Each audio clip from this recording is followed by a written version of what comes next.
Now we'll practice heel on the chair pose. So stand in front of the chair and place your left heel onto the chair seat.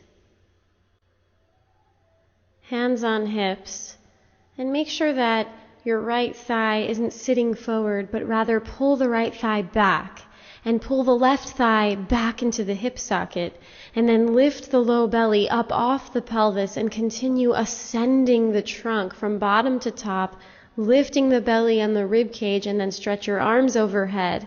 Be strong in those arms, stretching the hands open, thumbs pull back, shoulder blades snuggle in, and think of gathering the outer body in as you press the right thigh back. So the front of the right thigh pulls back towards the back of the leg. Stretch through the left leg and pull the left thigh bone back into the hip socket. Standing nice and tall, and then exhale, release the arms out to the sides and down, and we'll switch sides. So take your right heel up onto this chair seat now. Hands on hips. Lift the low belly. Pull the front of the left thigh back so that you're really standing over the left arch and there's no sitting forward at all. Pull the right thigh back into the hip socket. Lift the belly, lift the side ribs, front ribs, back ribs. Stretch up through the waist, the armpits, the arms, open hands, thumbs reaching back, shoulder blades snuggling into the rib cage. Left thigh bone back. Make sure you're internally rotated at the very tops of the thighs. Squeeze your outer hips into the midline. Gather the outer body in and get taller. Breathing here as you balance.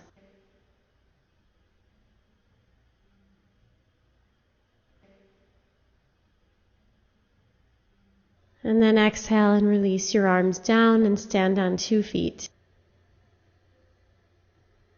Now we'll practice downward facing dog with a chair at the wall.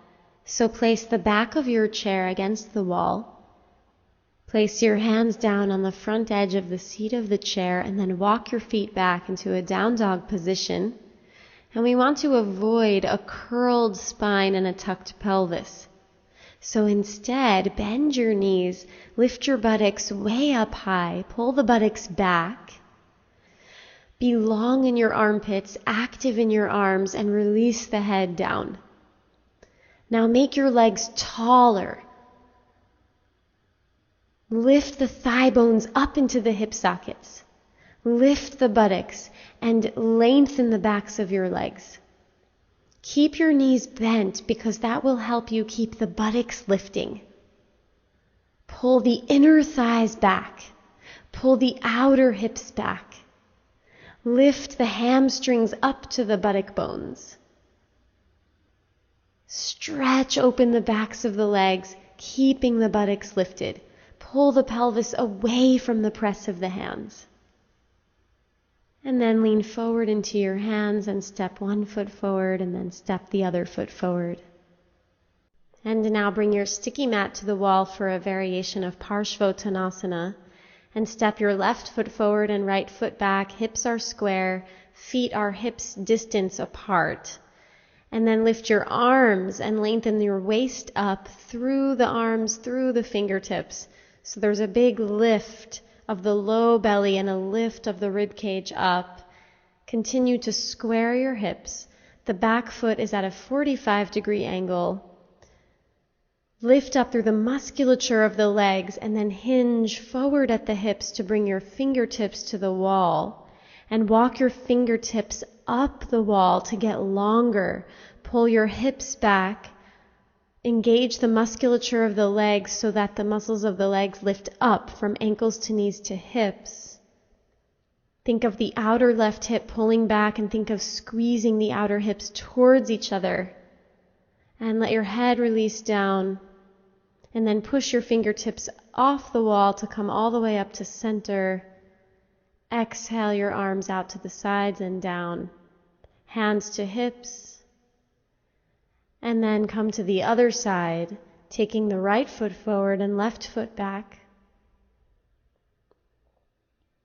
Back foot is at a 45-degree angle, hips are square, musculature of the legs are engaged.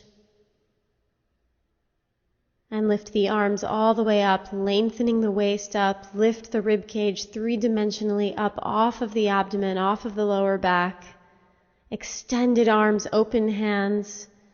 Draw the muscles of the legs up from ankles to knees to hips. And then hinge at the hips to take the fingertips to the wall and walk those fingertips up the wall as you pull your pelvis back.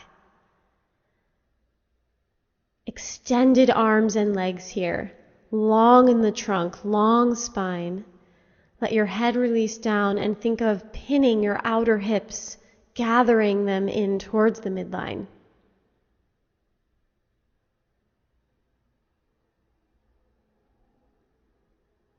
Pull that outer right hip back even more. Stay very active in your legs here. And then push off the wall to come back to center, lengthening the arms. And exhale, release the arms out to the sides and down. Hands to hips, and step your feet together. And come to the wall now for a Prasarita dog with wall support.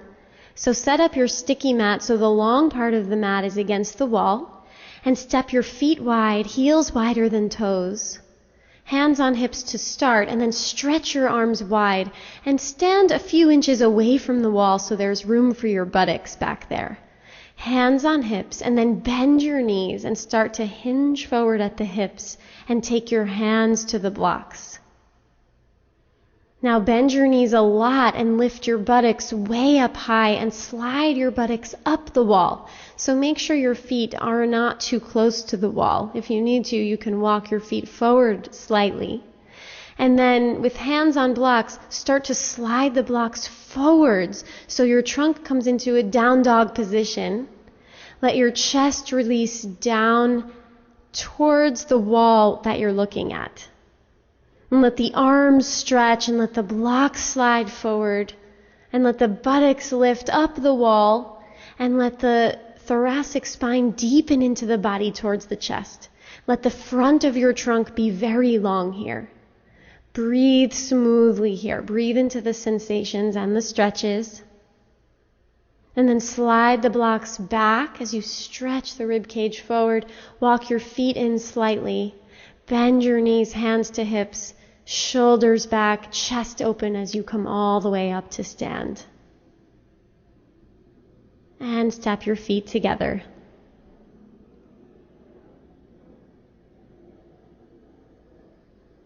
Now we'll practice a calf stretch in Uttanasana.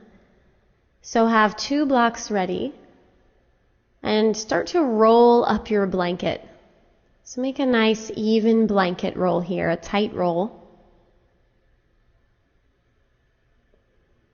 And place the blanket roll onto the sticky mat horizontally as you see here. And then with your feet hip distance apart, step the balls of the feet up onto the blanket roll. So the heels are grounded on the sticky mat and the balls of the feet and the toes are up, they're elevated. And then take your hands to your outer hips, shoulders back, long spine. And then bend your knees and crease at the hips to fold, taking your rib cage close to your thighs at first. And just rest in a forward bend here. Now, hands on blocks, folding deeply. And you can play with how much you bend your knees. So straighter legs will give you a different stretch than bent knees. And both are good. So play with that here. And take many breaths here to breathe into and stretch different fascial lines in the calves and the backs of the knees. Bending the knees a little more or a little less, and then breathing into whatever position you choose. And if your hands reach the floor, then you can place the blocks to the side. And come forward a little more onto your hands, taking the weight forward. That will deepen the stretch.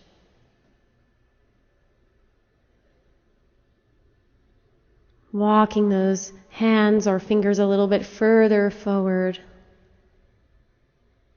Pull the inner heels down, grounding the center heels down.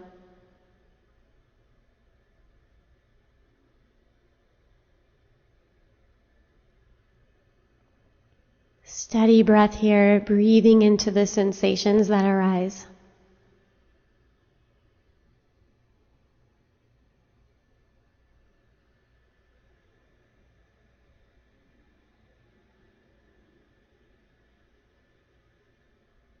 Long spine here.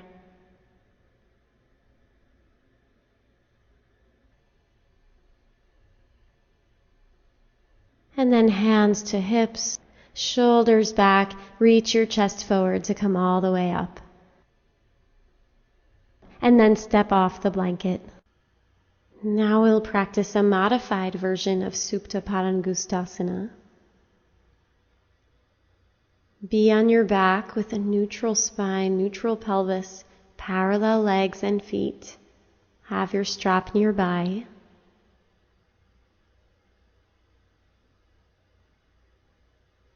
And then adjust the flesh of the buttocks so that you can pull the upper buttocks away from the lower back.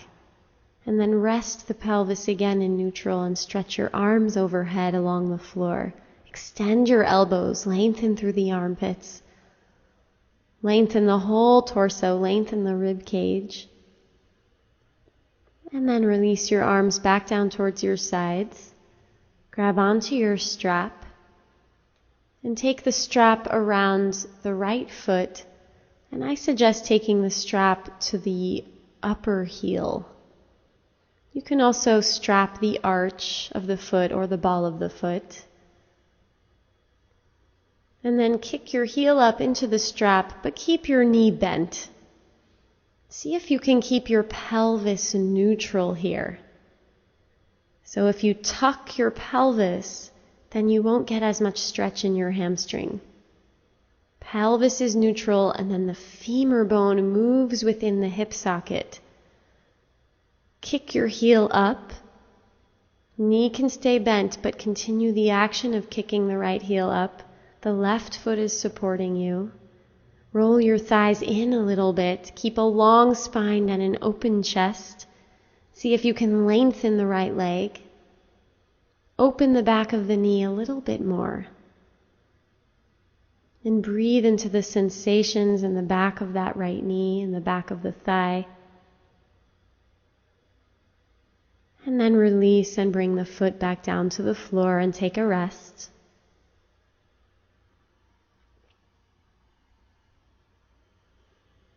And now take the strap around the left foot,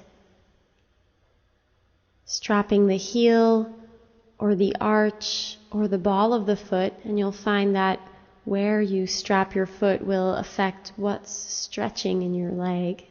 So you can experiment with that. And then kick your left heel up towards the ceiling. And again, you can keep the knee bent a little bit, but continue to kick the heel upwards to challenge the back of the left leg to lengthen little by little, gradually. Spine stays long, collarbones stay wide, elbows wide, shoulder blades sliding down your back. Left heel kicking up, thighs rolling in a little bit. Relaxed, receding, long belly. So don't harden or shorten the belly or the trunk, but rather keep the trunk long and relaxed. Pelvis is in neutral. Try not to tuck here. With tight hamstrings, it's easy for the pelvis to just tuck. And then release and place your left foot back down on the floor. We'll complete this practice with chair shavasana. Put the chair on your sticky mat and sit down close to the front of the chair, and then swing your legs up onto the chair and lay down. And please adjust the flesh of your buttocks to pull the flesh of your buttocks away from your low back. And then adjust the shoulders so your shoulder blades are settled nicely down your back, and let the arms relax. Let the legs be supported by the chair. Let the lower back be supported by the floor. And let your whole body relax and release down. Smooth and steady your breathing here.